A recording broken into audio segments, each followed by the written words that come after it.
বয়ানের সঙ্গে সঙ্গে ঘড়ির দিকেও দেখতেছে যে আলোচনা যে 11টার মধ্যে শেষ করা হবে, কিন্তু দেখি আগেও চলছে। এরকম তো না যে 12 বাজিয়ে দিবে। 12 বাজানো বোঝেন তো, কোন মানুষের অবস্থা একটু খারাপ করে দেওয়া, এটাকে উর্দু ভাষা বলে 12 বাজিয়ে দেয়। এই জন্য উনি বলতেছে যে আমরা আপনাদের 12 বাজাবো না, ইনশাল্লাহ 12টা বাজার আগে আগে ইনশাল্লাহ আমরা দোয়া এবং আমাদের আলোচনা শেষ করবো। तो इनकलाबी तौर पर अल्लाह का जो हक अदा करना, अल्लाह का हक क्या है? अल्लाह पर ईमान लाकर अल्लाह की इबादत इखलास से करना, ये अल्लाह का हक है। इसमें नमाज है, रोजा है, हज है, ज़कात है, अल्लाह के पास कलाम की तिलावत है, ये सारी चीजें हैं। और बंदों के हक़ अदा करना इंसाफ से, एहसान से, इंसाफ से। इंसाफ के माने होते हैं अपने लिए चाहो वो अपने भाई के लिए चाहो, ये इंसाफ है। एहसान क्या है कि जितना हक हो उससे ज्यादा दो।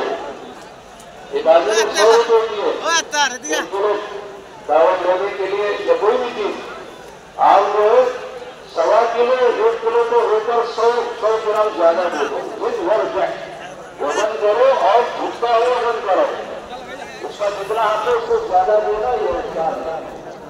और इंसान क्या है? उसका मेरा हक है मुझे देना चाहिए, लेकिन मैंने अपना हाथ माफ करके दूसरे को दे दिया, ये इंसान है। तो बराबर इस तरह हर मुसलमान दूसरे मुसलमान के साथ, दूसरे इंसानों के साथ, और कोई कौम का आदमी हो, किसी मजहब धर्म का आदमी हो, उसके साथ एहसान का मामला, इंसान का मामला करना, एहसान का मामला करना।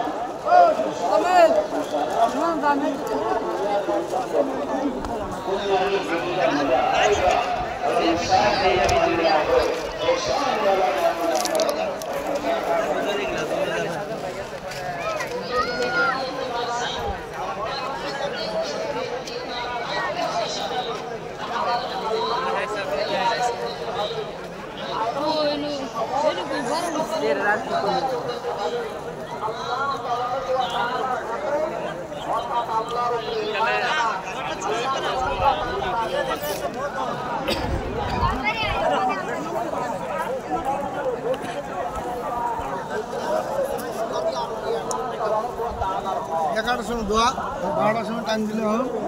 এটা কি মশলা করলো? হ্যাঁ মশলা হলো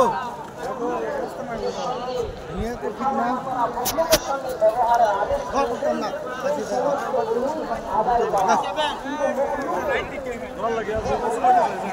হ্যাঁ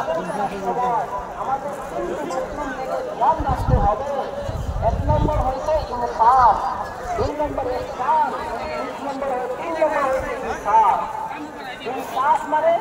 ইনসাফ মানে হলো যে আমার ভাই আমি যেটাকে পছন্দ করি বা আমি যেটাকে আর যতটুকু আমি চাই সেই পরিপূর্ণ সে অতটুকুই আমার ভাইও যেন পায়, এটাকে বলা হয় ইনসাফ।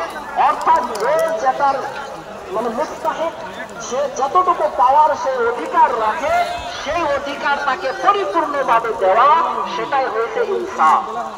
দ্বিতীয় হয়েছে ইহসান। ইহসান মানে হয়েছে যে ব্যক্তিকে যতটুকু দেওয়া বা মুস্তাহিক তার চেয়ে অল্প বেশি তাকে দেওয়া, এটা হয়েছে ইহসান। তারপর হয়েছে ইসার।